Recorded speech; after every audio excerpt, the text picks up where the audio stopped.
Pada malam hari ini yang datang perlu diketahui ada teman-teman yang beragama 01, ada teman-teman yang beragama 02. Mulai pada malam hari ini jangan jadikan lagi 01 dan 02 sebagai agama. Ya, pokoknya kita harus kompak, nek ra kompak paku batuke.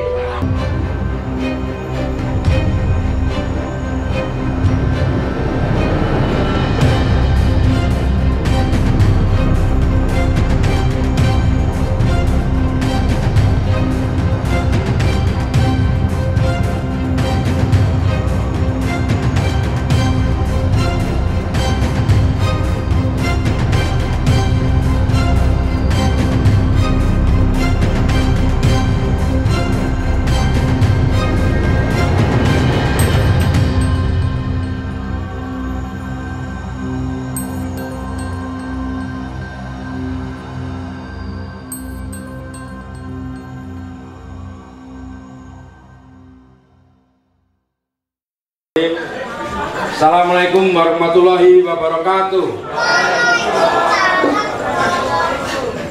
Rasa hormat saya pertama kali saya sampaikan kepada Mas Haji sebagai pribadi maupun sebagai Kepala Dinas Kebudayaan Kabupaten Sleman. Tepuk tangan untuk beliau.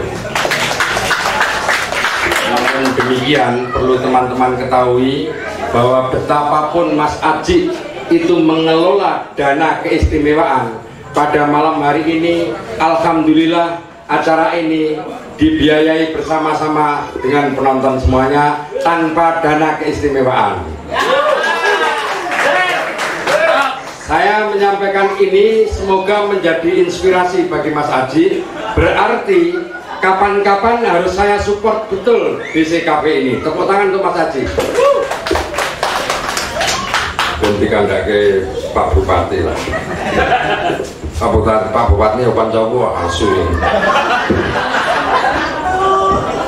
Kan Bupati Wali Kota di DIY tidak ada yang kenal sama Mamase. Semuanya kenal. Meskipun saya tidak berpartai. Teman-teman sekalian, rasa terima kasih dan penghargaan yang setinggi-tingginya saya mewakili DCKP dan mewakili teman-teman yang hadir di sini. Kita sampaikan ucapan terima kasih dan penghargaan yang setinggi-tingginya atas perkenan dan kehadirannya Mas Alang. Mas Alang ini lebih terkenal dibanding peristiwa Pilpres karena lagunya beliau 2019 ganti lawo. Mas Haji yang saya hormati, Mas Alang dan teman-teman sekalian, pada malam hari ini yang datang perlu diketahui ada teman-teman yang beragama 01, ada teman-teman yang beragama 02. Pada malam hari ini datang Mas Alang jelas 02 atau 01? 02. Aku terlali sekali. Dan pada malam hari ini datang Mbak Mala BS. Loh, kok ngawur aja. Mbak Mala ini salah satu pengacaranya 01 ketika di MK. Tepuk tangan untuk Mbak Mala. Berikutnya saya sampaikan ini datang juga dari Ketua Partai Perindo DIY yang koalisi dengan Jokowi datang ke sini. Wis ora apa-apa, pokoknya yang ini campur aduk ora apa-apa. Pokoknya mulai pada malam hari ini jangan jadikan lagi 01 dan 02 sebagai agama. Ya, pokoknya kita harus kompak, nek ra kompak paku batuke. Ya, cocok ya. Berikutnya saya sampaikan kepada teman-teman sekalian, pada hari ini juga datang tadi MC tadi Agus mana ya ki? Ya Agus nih, kita pekok ini. Agus ini MC ini jadi ketua yang namanya Cakra 19. Tim Cakra 19 itu adalah timnya pemenangannya Jokowi. Dia ketuanya sak DIY. Dan teman-teman tahu bahwa kemarin saya pilih Prabowo. Tetapi saya yang mengusulkan kepada Dewa, ini kita harus mulai membangun, intinya bagaimana mencairkan kebekuan antar umat beragama, mencairkan kebekuan antara 01 dan 02. Makanya saya mengusulkan nek iso MC ini rakyat rada elek-elek sithik rapopo lah. Agus gitu loh. Agus. Dan perlu teman-teman ketahui, dari Jenderal Bintang 2 di Jakarta meminta kepada saya, padahal jenderal ini tahu kalau saya ini 02. Mas BS, buat saya minta tolong, saya mau bikin tim Cakra 19 di Jogja. Saya tahu Mas BS 02, tapi saya minta tolong carikan untuk ketua tim Cakra 19 untuk 01 di Jogja. Itu loh Amboe BS. Dan saya kemudian memanggil dia. Kenapa saya panggil Agus? Karena ini kan adik kelas saya. Satu ketika dia datang ke rumah saya di Pendowarjo, dia bilang begini, Mas, uripmu penak banget ya, omahmu gede banget ya, aku mengarep tuku NMAX wae ra iso. Itu yang saya ingat-ingat teman-teman sekalian. Nah, tiba-tiba tangan-tangan ilahiyah, itu datang kepada saya. Nah, ini njaluk ketua tim nih, tak golek cah sing golek NMAX. Tak panggil lah dia, dan alhamdulillah dia kemudian bisa berhasil memenangkan jagonya Jokowi. Tepuk tangan untuk prestasi Agus. Kalau saya kemarin pilih Prabowo, itu bukan karena mimpi bahwa dengan presidennya Prabowo maka rakyat Indonesia akan sejahtera. Enggak, sama sekali enggak. Siapapun presidennya di Republik Indonesia untuk 20 tahun ke depan, saya pikir tidak akan mampu mensejahterakan rakyatnya.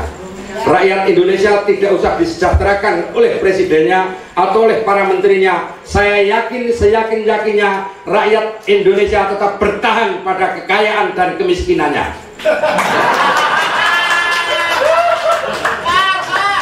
Nah, tetapi kenapa kok saya tetap pilih Prabowo? Karena apa? Saya hanya ingin bangsa kita menjadi bangsa yang berbahaya bagi negara-negara tetangga. Tepuk tangan. Tepuk tangan, Lek. Asu, tepuk tangan. Nah, teman-teman sekalian, sekali lagi saya sampaikan juga terima kasih kepada Yuliana Singsot yang sangat luar biasa.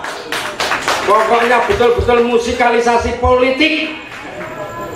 Yang berikutnya saya sampaikan ucapan terima kasih kepada teman-teman dari Kartobruk, Brukmu,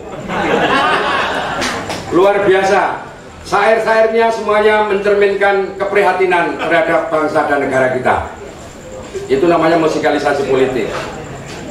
Berikutnya saya sampaikan terima kasih kepada jauh-jauh Mas Sumanang Tirto Sujono, Tirtonegoro ya apa itu tak ganti. Beliau adalah penyair, kadang-kadang jadi pelaut. Terima kasih Mas Manang. Hanya saya yang memintakan maaf Dewo. Pada malam hari ini Dewo tidak bisa memberikan apa-apa kecuali doa. Orang kayak apa-apa Dewo ya asu. Wah ini MC ini orang wong ini. Tak tanyain kayak gitu, wis ono, ternyata tidak salaman digawe amplopan kosongan gitu tadi. Baiklah teman-teman sekalian, saya sebenarnya mau menyampaikan intinya begini. Kalau saya boleh beri judul begini, judulnya melawan hegemoni demokrasi, membangun masyarakat anarki. Serem lah. Serem. Jadi begini, kenapa hegemoni demokrasi itu kita lawan? Sederhana saja, karena yang terjadi implementasi demokrasi yang ada di Indonesia, menurut interpretasi saya, menurut perspektif pikiran saya, bukan demokrasi Pancasila. Bukan demokrasi Pancasila. Kita pada hari ini hampir tidak bisa membedakan mana sikap demokrasi, mana sikap barbarian. Kenapa? Sampai hari ini pemerintah kita juga belum bisa menjelaskan sebenarnya duduk persoalan demokrasi Pancasila itu macam apa belum tahu. Hampir kita tidak bisa membedakan mana demokrasi, mana barbarian itu pada hari ini. Demokrasi yang terjadi pada hari ini adalah demokrasi liberal. Demokrasi liberal itu artinya satu sikap politik yang memberikan penghargaan terhadap kebebasan berpendapat. Demokrasi Pancasila artinya satu sikap politik yang memberikan penghargaan terhadap perbedaan pendapat. Jadi antara kebebasan dan perbedaan. Makanya di dalam burung Garuda ada di atas itu ada 5 sila. Ketuhanan yang Maha Esa, kemanusiaan yang adil dan beradab, persatuan Indonesia, kerakyatan yang dipimpin oleh hikmah kebijaksanaan dalam permusyawaratan perwakilan, yang terakhir keadilan sosial bagi seluruh rakyat Indonesia. Di bawahnya menjadi satu dasar untuk mengimplementasikan 5 sila tadi bertuliskan Bhinneka Tunggal Ika. Dan Bhinneka Tunggal Ika itu bukan berarti berbebas-bebas tetapi tetap satu. Bukan. Bhinneka Tunggal Ika itu artinya adalah berbeda-beda tetapi tetap satu. Di sinilah tadi saya sampaikan bahwa demokrasi Pancasila itu adalah satu sikap politik yang memberikan penghargaan rasa hormat kita terhadap perbedaan. Perbedaan yang mencolok artinya begini, bahwa harus bisa menerima perbedaan itu sebagai sesuatu yang dialektis, yang biasa-biasa saja, tidak usah dibikin konflik. Bagaimana kita bisa menerima perbedaan pilihan misalnya, itu adalah sesuatu yang wajar-wajar saja. Jadi ketika kita tidak menemukan perbedaan, justru kita sebenarnya merasa celaka. Misalnya begini, kalau perbedaan agama, itu agama bisa berubah, maka konflik agama mudah diselesaikan. Konflik perbedaan agama mudah diselesaikan. Yang kedua, perbedaan suku. Perbedaan suku ini sangat sulit diselesaikan kalau terjadi konflik perbedaan suku. Kenapa? Karena kalau suku tidak bisa berubah. Kalau agama, di dalam undang-undang kita, di dalam pasal-pasal yang termuat di dalam Undang-Undang Dasar 45, tidak ada satupun pasal yang menyatakan bahwa pindah agama sehari 5 kali itu dilarang. Tidak ada. Demikian juga saya tadi sampaikan bahwa kalau perbedaan suku nggak bisa. Saya suku Jawa, tidak mungkin saya pindah di Kalimantan saya mengatakan suku Sumatera, suku Kalimantan, tidak akan mungkin.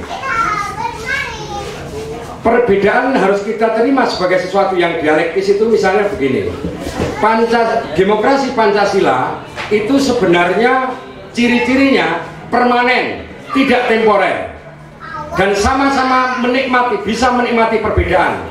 Contohnya apa? Konflik perbedaan antar jenis kelamin, laki-laki perempuan ketemu di jalan, kemudian saling tertarik, kemudian mereka saling jatuh cinta, dan kemudian mereka nikah. Pada malam hari yang pertama mereka melakukan perdebatan berdarah-darah. Pada malam hari pertama, pertempuran atas perbedaan jenis kelamin. Dan 9 bulan 10 hari kemudian muncullah yang namanya kesimpulan, namanya anak.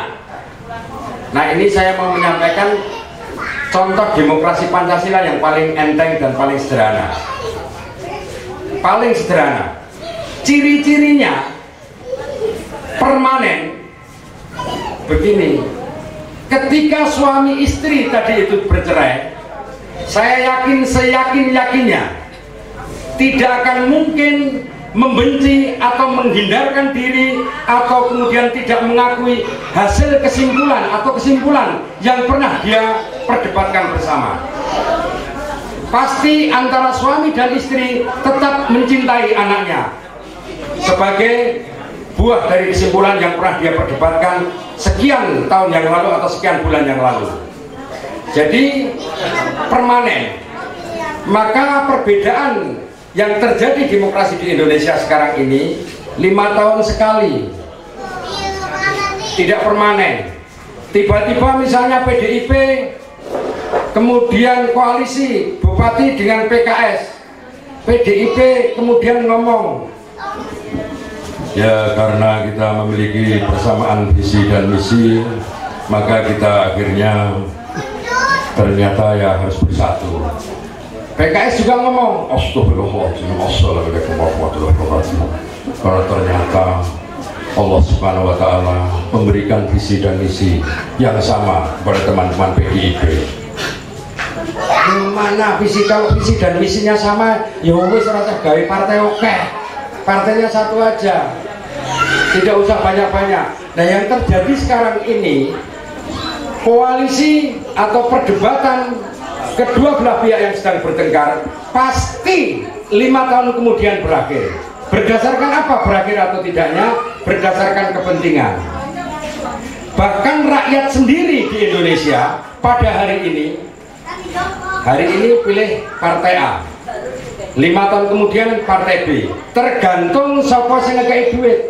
Kenapa? Karena yang namanya rakyat sebenarnya tidak pernah memilih. Kenapa? Karena yang dipilih oleh rakyat itu sebenarnya adalah pilihan-pilihan partai yang kemudian disajikan kepada rakyat. Iki asu nek ngene iki. Ini nggak bener. Mestinya harusnya ya upload aja. Gimana caranya? Gimana caranya terserah. Orang-orang politik membahas soal itu. Tapi yang terjadi sekarang ini adalah bahwa partai A, partai B hari ini bersatu, partai A, partai B 5 tahun lagi musuhan lagi. Dan rakyat dibingungkan, daripada bingung milih wae sing bayar. Jadi sebenarnya yang mendidik masyarakat atau bangsa ini menjadi tidak ideologis dan tidak militan adalah pemerintah. Itu terjadi sejak zaman berdirinya Republik Indonesia. Perlu teman-teman ketahui, saya sampai hari ini tidak pernah punya KTA. Saya tidak pernah berpartai. Dan saya sampai hari ini anti pekerjaan yang berbau tender pemerintah. Sopo wae presiden aku ra paten. Enggak paten.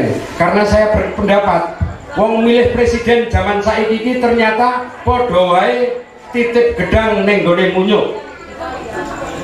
Ya masa titip tulang ke neng titip galung ning gone kirik. Apa titip balung ning gone Agus misalnya. Ya pasti duntal dhewe ya.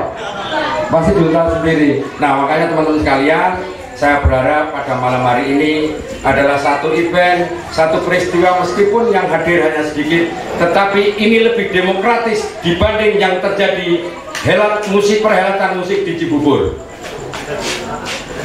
Karena perhelatan musik di Cibubur yang dipanggil cuma malah di Cibubur yang dipanggil cuma musisi-musisi yang pro 01. Kalau di sini nanti ada Garuda Samsara, banyak yang PDIP, banyak yang 01. Tapi Mas Alan juga datang ke sini dan sudah dikasih tahu sama Dewo bahwa yang hadir nanti adalah 01 dan 02. Pokoknya Yogyakarta harus menjadi miniatur harmoni Indonesia indah. Ngeyel sadu. Mas Alang yang saya hormati, sekali lagi saya terima kasih atas perkenan hadir di sini. Nanti Mas Alang boleh nyanyi 2019 ganti presiden meskipun orang iso ganti. Ya, ora popo Mas Alang ya, tetap dinyanyikan tidak apa-apa, nyanyi yang lain nggak apa-apa. Kita sekarang hormati bahwa pada hari ini presiden kita adalah Joko Widodo. Setuju?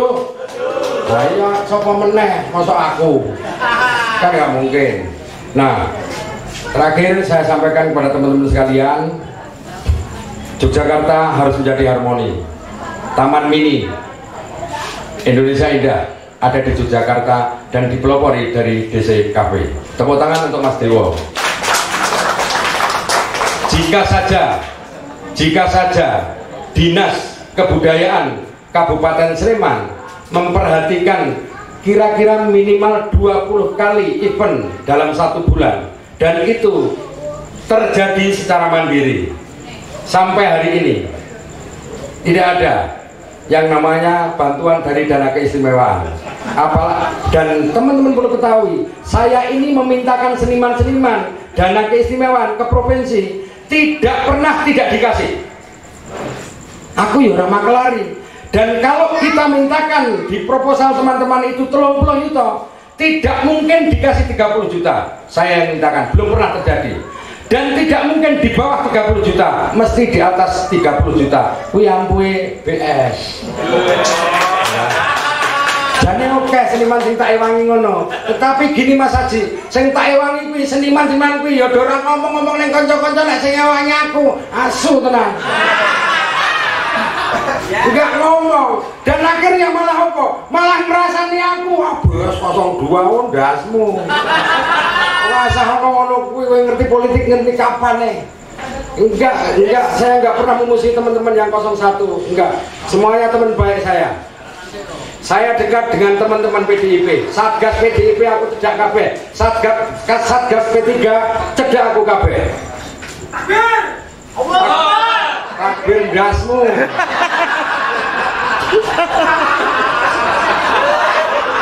Lah dewa itu ya asu. Kayak kedanan 02 ta kae.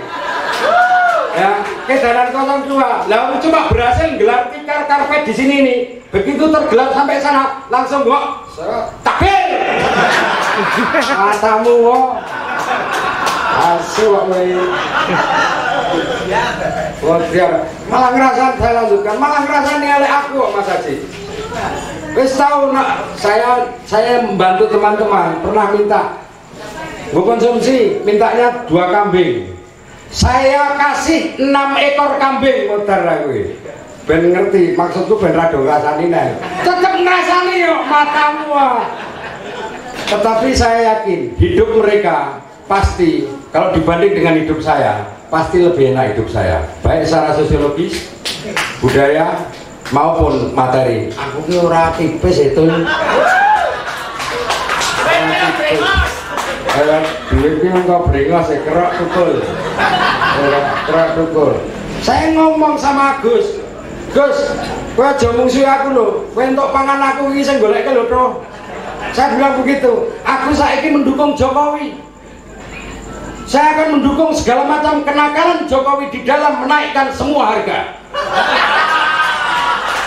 Mesti suwe rekoso kowe karo aku. Karena padahal itu pilihanmu loh. Karena sudah aku. Itu nanti mesti lu pengen aku tali. Pengen aku loh. Wah ya jangan mas lu. Arep menaikkan BPJS orang masalah ming 180.000 aku ra melu. Karena aku melu asuransi liya sesasi 2.500.000 pratipes itu. Saya sakit 10 hari ya aku mau iki. Saya ikut asuransi sing sedina nek loro 10 dina sehari dibayar 1 juta. Dadi aku loro dibayar rono. Jadi ya saya bisa misalnya kredit Alphard ya toh sing 10 juta per bulan, aku tak loro sesasi 10 dina. Lagi ampe wis rapopo arep ngunggahke harga pulsa sakarmu regane HP anakku regane tidak ada yang di bawah 15 juta tenang iki lho ora umuk lagi yakin ampo iki berarti pes arep ngerendetke jam atau mempercepat jarum jam orang masalah jamnya anakku orang no sing regane di bawah 10 juta di atas 10 juta piye Gus nek ngono ki Gus wah yo aja ngono nek ngono ki aku sing rekoso lah ya kuwi karepku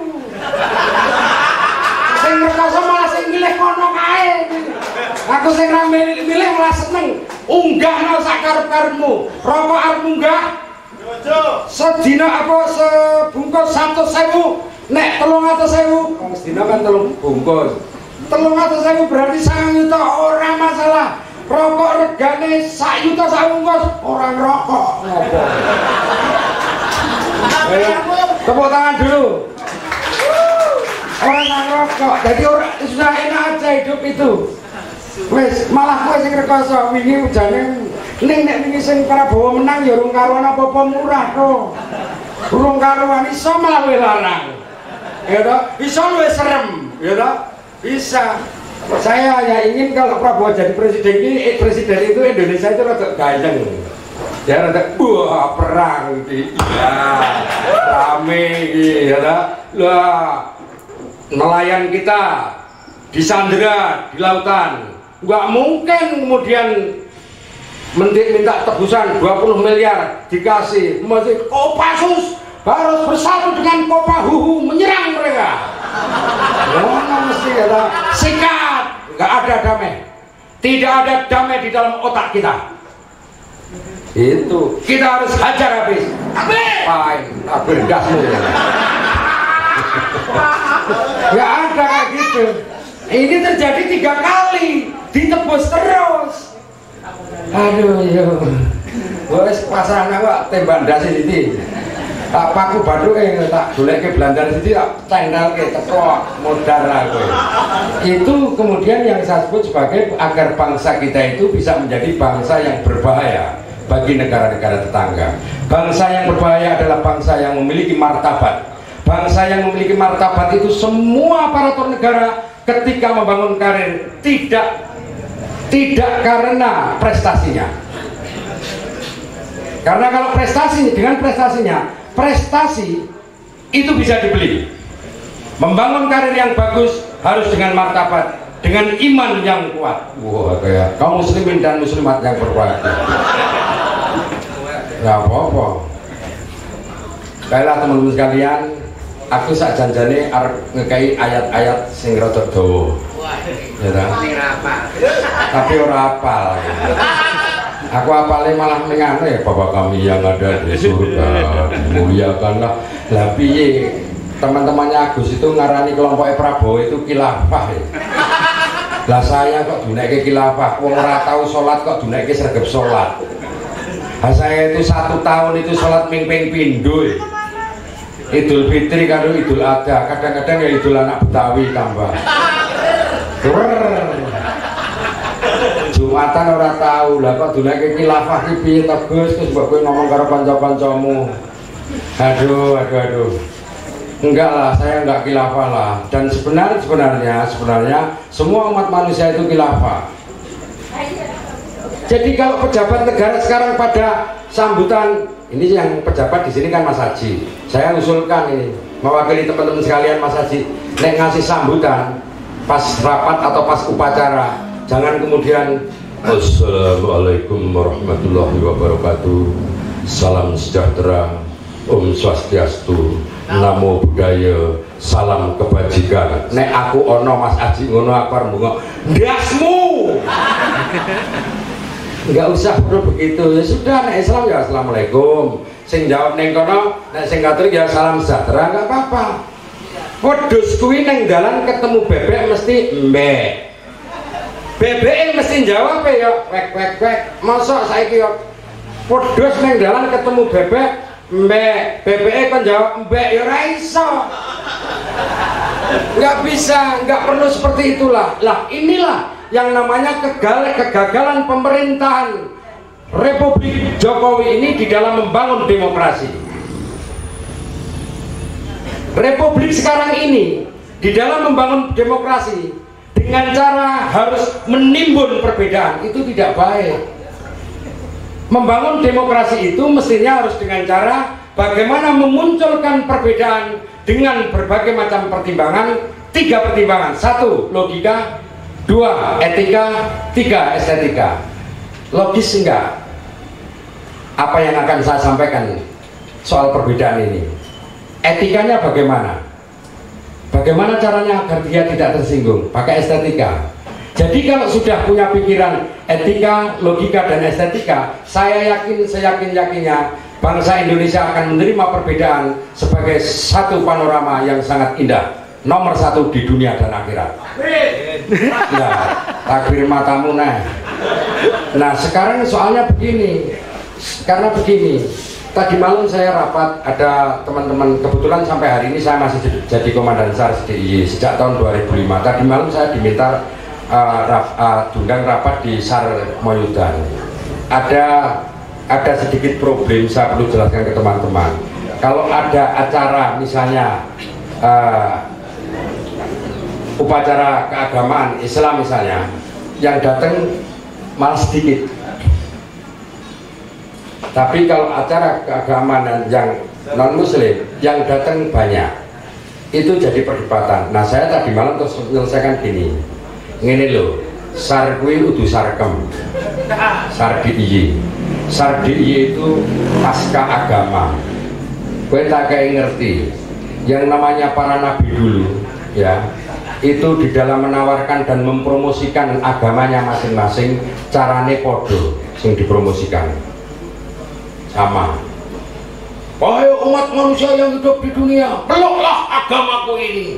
Agamaku ini berkeyakinan setelah kehidupan di dunia akan ada lagi kehidupan di akhirat. Agama berikutnya juga begitu. Karena apa? Wes ngerti para nabinya itu, nek mati ki ya wis. Jadi kepengen urip meneh. Karena sebenarnya nggak mau mati. Ning nek coba ora dikai mati, mumet. Nah berbeda sekarang misalnya saya bikin agama berambang bawang. Wahai umat manusia yang hidup di dunia, peluklah agama ini, agama baru yang paling baru dan terakhir. Agama ini keyakinannya berbeda dengan agama-agama pendahulunya. Agama ini berkeyakinan setelah kehidupan di dunia, setelah kehidupan di dunia tidak ada lagi kehidupan di akhirat. Setelah kehidupan di dunia ini pokoknya mati, jadi lemah, jadi cacing, jadi uget-uget, pokoknya modal. Ora ana sing melu. Melayu kabeh wae ora ana bidadari kok. Enggak ada akhirat. Terus saya pas ngomong begitu didengarkan. Ini semua sahabat Nabi. Misalnya saya jadi nabi baru tadi itu, dicatat, ya, terus dicatat. Nah, ini katanya, ini nabi asu ini. Kayak gitu, rasah wae. Aku tetap melu Yesus, aku tetap melu Muhammad, dan sebagainya dan sebagainya. Maka dari itu saya sampaikan, agama itu diyakini saja, dinikmati saja untuk diri sendiri yang berkaitan dengan hubungan kita dengan Allah Subhanahu wa Ta'ala. Ya, ora sah digawa-gawa tinggal bergaul. Kalau toh kemudian sak janjane Agus ini agamanya non muslim, aku ngunek ke Agus, Gus kowe iki kafir ya. Kuwi artine sakjane agamamu beda karo agamaku. Agus yo nemu bisa ngunek ke aku bagi wong iki ya kafir Mas, wis dianggap ngono wae lah arti kafir iki. Karena memang pemerintah kita, ilmuwan kita, para dokter dan profesor itu kebanyakan di dalam membawa transformasi ilmu pengetahuan dari negerinya sono mereka belajar dibawa ke Indonesia itu sudah keliru. Wong menginterpretasikan perang Israel karo Palestina, perang Katolik karo Islam ya. Iki opo? Di Indonesia kan terjadi seperti itu tidak benar. Tidak benar, bukan perang agama.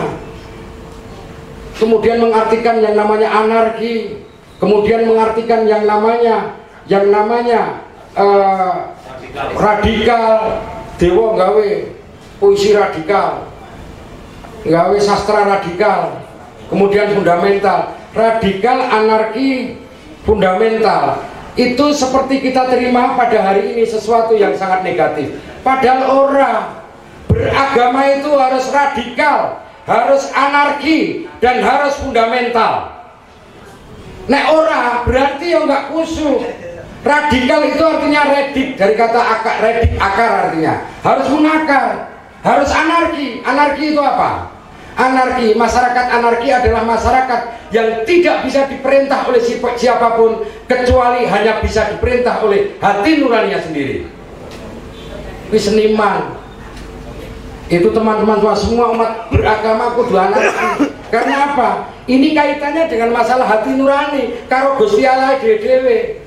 Jadi harus anarki. Jangan beragama atas perintah orang. Beragama kemudian menjalankan syariatnya karena perintah orang, jangan. Harus atas nama perintah hati nuraninya sendiri. Jadi harus anarki, harus fundamental. Ya harus fundamental. Fundamen karena mentalnya agar memiliki dasar kok mentalnya. Kalau enggak bagaimana bisa khusyuk? Enggak bisa. Jadi sudah keliru. Anarki dunekke negatif, radikal dunekke negatif. Lah celakanya lagi, aktivis teman-teman aktivis pada zaman saya, seangkatan saya dulu tahun 80-an termasuk Hoki ini. Dulu kita ini belum ada yang namanya galak-galaknya Pak Harto, galak-galaknya tentara, brengose sak kepel-kepel, polisi brengose sak kepel-kepel, nggak ada orang yang berani turunkan Soeharto. Kita sudah mulai tahun 80-an sekian, turunkan Soeharto. Sudah seperti itu, kita bagaimana memompa mahasiswa kaum muda di Yogyakarta waktu itu agar radikal. Lah biyen kowe iki ngongkon-ngongkon rak wong do radikal, saiki kok kowe anti radikal. Banyak teman-teman saya yang di Jakarta kemudian orang yang jadi gubernur, orang yang jadi iki, lah kok malah anti radikal? Ya harus radikal harus kita tegakkan, anarki harus kita bangun. Karena masyarakat anarki adalah masyarakat yang tidak bisa diperintah oleh siapapun, kecuali hanya bisa diperintah oleh hati nuraninya sendiri. Itu anarki. Tadi anti demokrasi sudah ya, karena demokrasi yang terjadi adalah soal kebebasan. Demokrasi itu bukan masalah kebebasan, tidak berkaitan dengan kebebasan. Demokrasi itu adalah sangat berkaitan dengan masalah penghargaan kita terhadap perbedaan. Teman-teman sekalian, kalau pejabat tinggi negara menutup sambutan pasti dengan bapak-bapak, ibu-ibu sekalian, jika ada tutur kata yang salah adalah kesalahan saya, dan jika ada kebenaran hanya milik Allah Subhanahu wa Ta'ala. Nggak semua ya, kabeh wong ngerti no. Karena saya bukan pejabat, maka sambutan rasa terima kasih saya kepada Mas Alang, kepada teman-teman dari Kartobro, Mas Semanang, Tirto Sarjono, kemudian teman-teman dari Yuliono Singsot, dan lain sebagainya. Saya belum tahu siapa nanti yang akan pentas. Kepada Garuda, teman-teman Garuda Samsara, ini grup musik idola saya. Mas Alang kalau ada pentas di Jakarta ngajak teman-teman Garuda Samsara, saya pada hari ini yang menyampaikan terima kasih. Ini teman-teman Garuda Samsara ini nyanyi pokoknya spesialis lagu-lagunya Iwan Fals. Nanti silahkan saksikan. Pokoknya pasti menarik persis seperti musisi-musisi yang lain sebelumnya. Baiklah teman-teman, karena saya bukan pejabat, maka pidato saya, ucapan terima kasih saya tutup dengan teman-teman sekalian. Saya seyakin-yakinnya bahwa apa yang saya sampaikan di muka tadi tidak ada yang salah. Saya yakin seyakin-yakinnya semua apa yang saya sampaikan tadi benar semuanya, karena lahir dari hati nurani, rasa cinta kasih sayang saya kepada teman-teman sekalian semuanya. Untuk itu saya tutup dengan billahi fi sabilil haq. Wassalamualaikum warahmatullahi wabarakatuh.